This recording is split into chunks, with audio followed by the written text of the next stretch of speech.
subscribe now and press the bell icon. Never miss an update.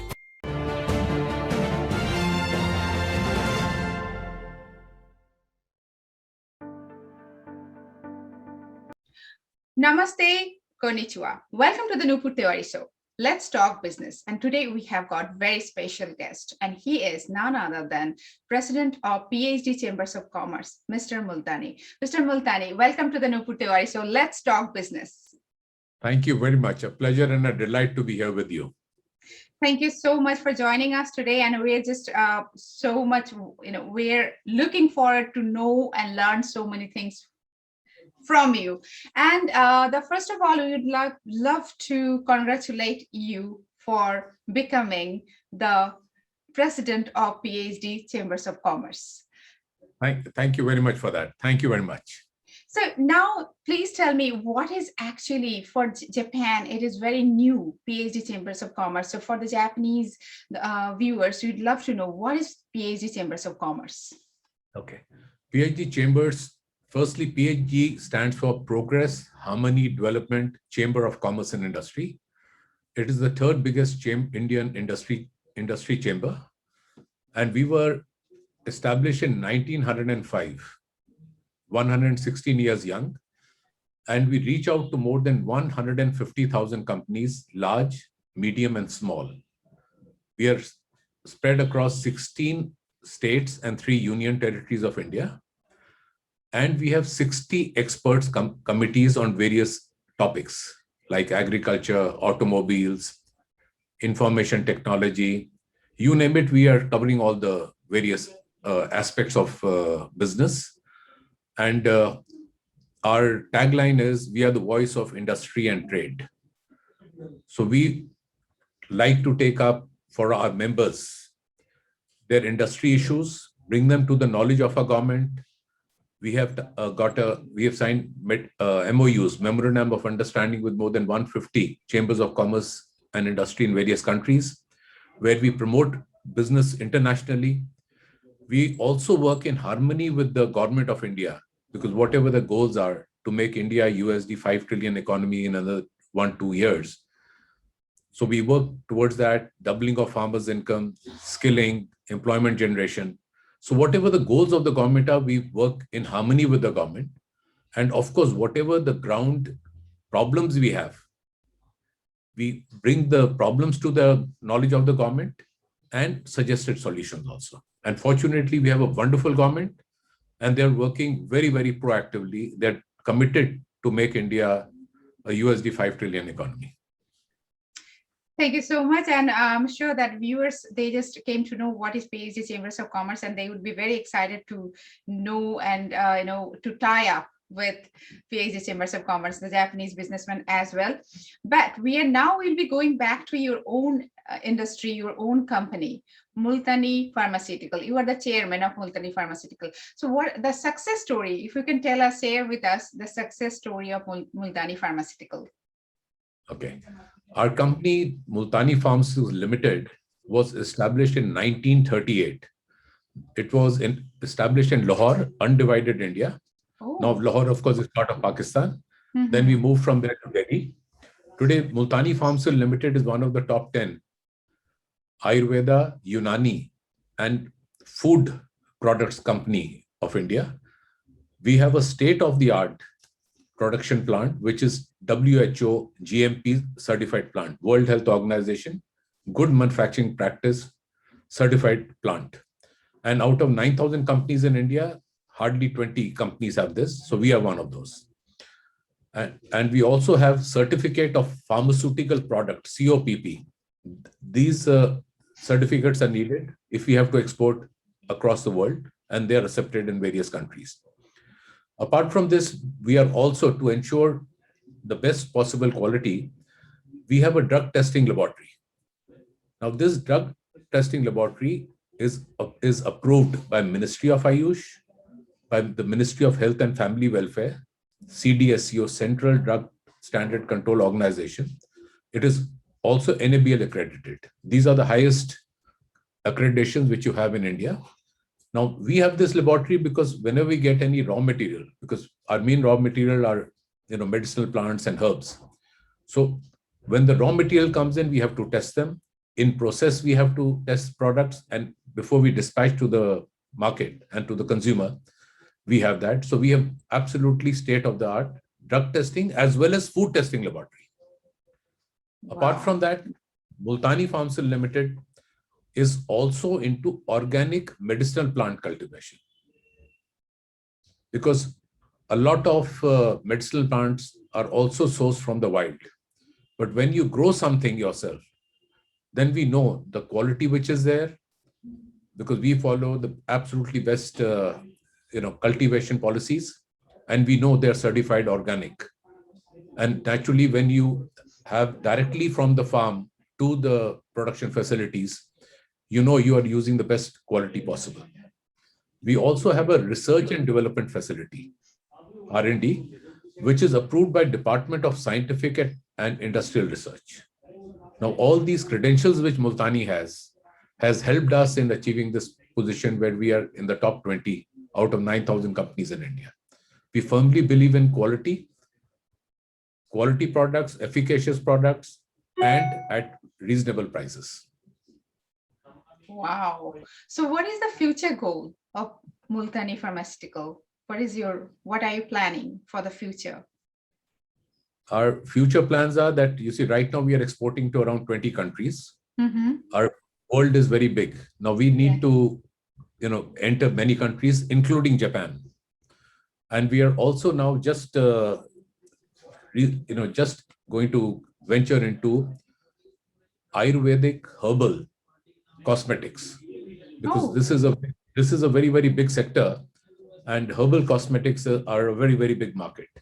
And like I said about medicinal plant cultivation, because we've recently got into it, we feel there is tremendous scope to export, just like ginseng is a worldwide, herb from China.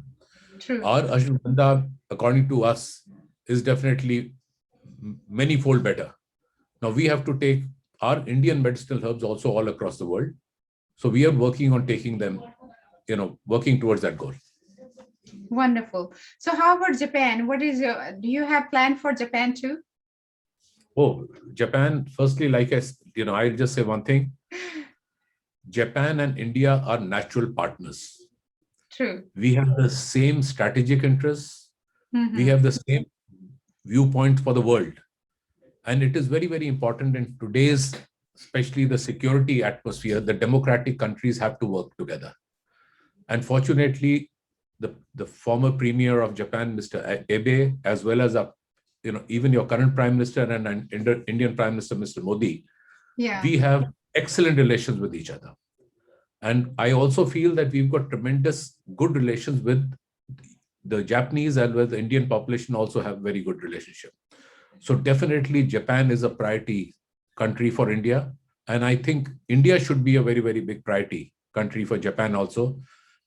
It will be a win-win for all of us. Exactly. So after Japanese, they used to invest a lot in China. They used to have a lot of companies. Now the Japan and China, they are different. The Japanese company, they are taking their plants and their factories back from China. They're coming back to Japan. So I think their eyes are on India. So how India can, as a business destination, how India can attract more Japanese businessmen? What is your own view on that? You see, I firmly believe we too being, like I said, we too being democracies, we have a rule of law here, and there is ease of doing business in India. Now, in the ranking of ease of doing business, India has improved drastically. And our present government is even further simplifying procedures on ease of doing business. There is a complete red carpet for all the investors who come to India. There is a one window service. And, we strongly feel that there should not be any problem for any of our Japanese friends to be able to set up businesses here. And apart from that, we have industrial peace. We have a fantastic, huge, the biggest, middle income market in the world. Now, if anyone comes here, yes, make for the world, but make for India also. Now, under the Atmanirbhar Bharat scheme, Atmanirbhar means self-reliant. But self-reliant does not mean that we are getting into a shell. It means we have to work with the world. And we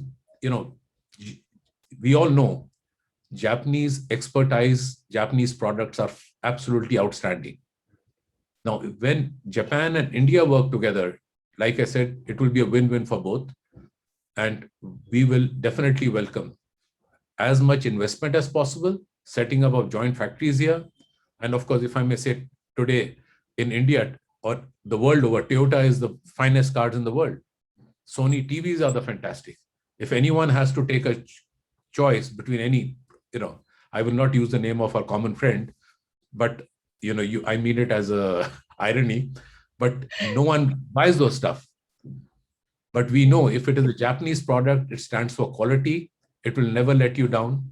And even I own only Japanese cars. So it will be absolutely wonderful in whatever sectors possible. Japan and India work together. And like I said, it will be wonderful for both of us.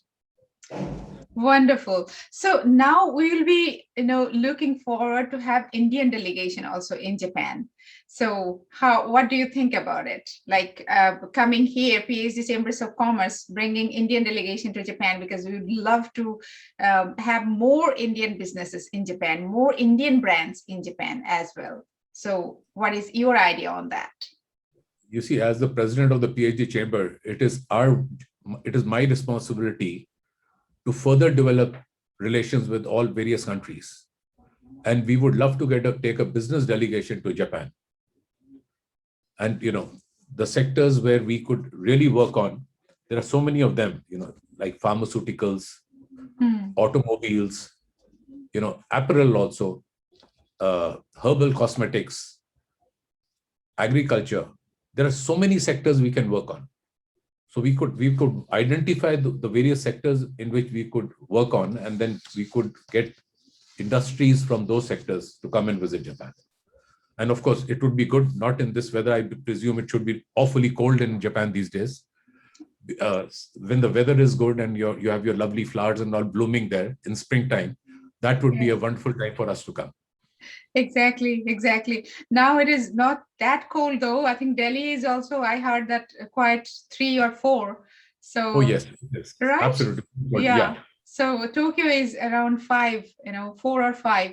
So almost same, but we feel more cold. I don't know why. Delhi we don't feel that cold, but here we feel more cold. Right. So, absolutely. Yeah. So as I said that, yes, the Sakura time, the cherry blossom time, that would be the right time to come here, and so the country as well.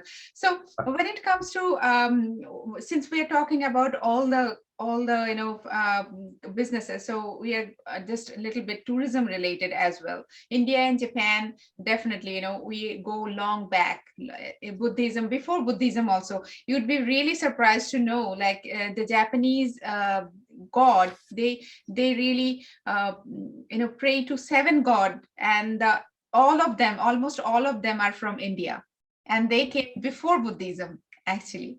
So this is actually the connection between these 2 countries, the spirituality and this culture, the religion, everything. So what do you think, how we can improve also the tourism between 2 countries? Because I think most of the Indians, they go more to Europe or America and all those countries, and Japanese also, they these days, yes, this is increasing. Because these 2 years are definitely, there's a huge break, but before that also, the people, they prefer to go to the Western countries, then more they come to Japan, or Japanese, they go to India. So what is your personal view? What do you think, how we can improve more on that sector as well?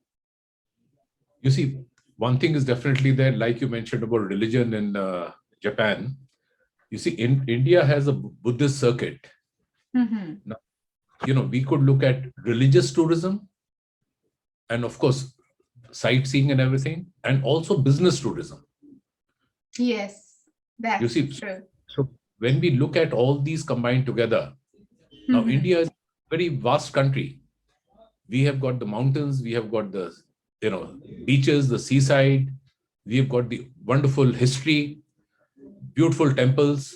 And like when I was talking about Buddhist circuit, we have got Bodh Gaya, Vaishali, Rajgir, these are all in Bihar. Then apart from that, we have Sarnath in Varanasi. We have Shravasti and Kushinagar in Uttar Pradesh. These are all, this is the Buddhist circuit. So that could be one of the good ways for the Japanese to come to India. And like I said, we would be delighted. PhD CCI would be delighted if we had a business delegation from there. Whichever sectors they are working on, we could do the groundwork beforehand. And then if one could get a delegation from them, we would be able to definitely have, have B2B meetings here, and hope and pray. And we are confident that we will be able to fructify into good business deals. Wonderful. Actually, this is the wonderful interview we are having, and many Japanese businessmen who really feel that little bit scared also going to India because of the many problems they hear on the social media or anything. I think your interview is going to be very crucial for them, that the way you are welcoming them, I think they will be very much motivated. And this is actually, they need it from someone from India, saying all these words, definitely. And so if yes, I may please. just say one thing, let me just say one thing for all my Japanese brothers and sisters and friends. India is absolutely 100% safe. Today, there are some countries, the developed countries, if I may say so, who are very uncomfortable with India coming forward as a developing power. Today, India is the 5th biggest economy in the world. And the way India is growing, people, have reason to worry that are we going to take over, go ahead of them. Although we firmly believe there is enough sunshine in this world for everyone. So let there be growth for everyone. But everything is totally safe, sound, secure here. Unfortunately, the Western press loves to speak negatively about the nation. But that is not the situation. Absolutely safe. There will be no problem. And again, whenever our friends come, we are there. We have a tourism committee in the PhD chambers.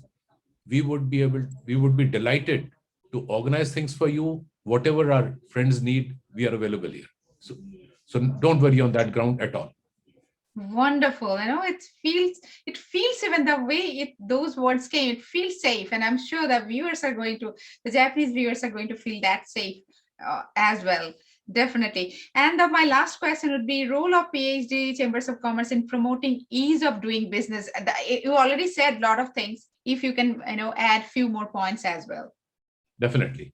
You see, PhD Chambers, we have a help desk, which is focused on ease of doing business. Any of our Japanese friends want to do anything in India, they can write to us. We will get back to them, and we will step by step guide them on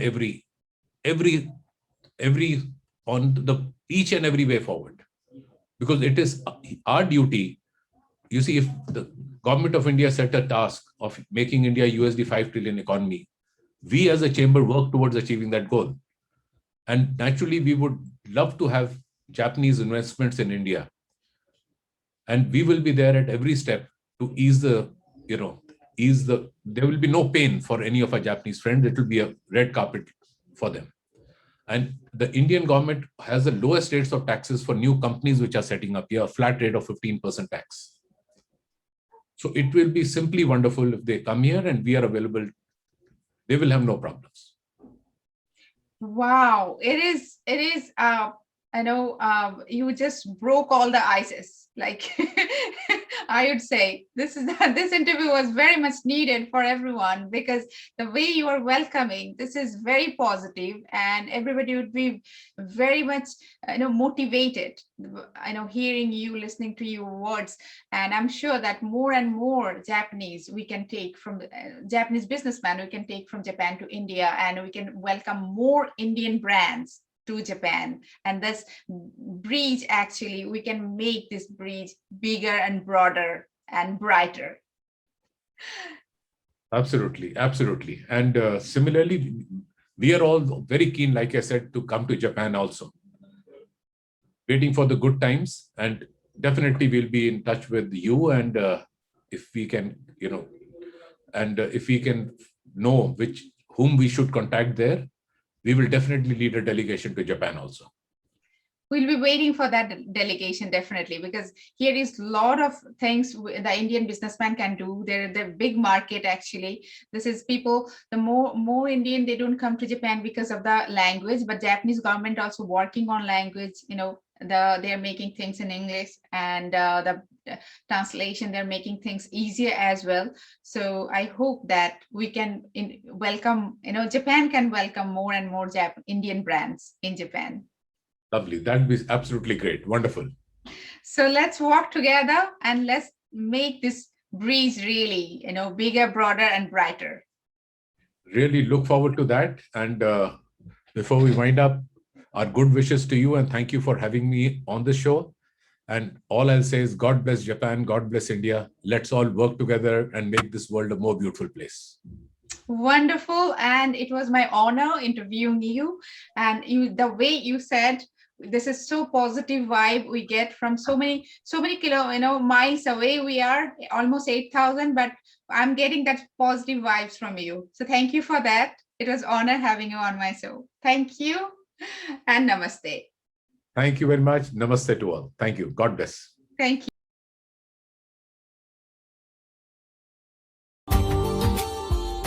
Subscribe now and press the bell icon.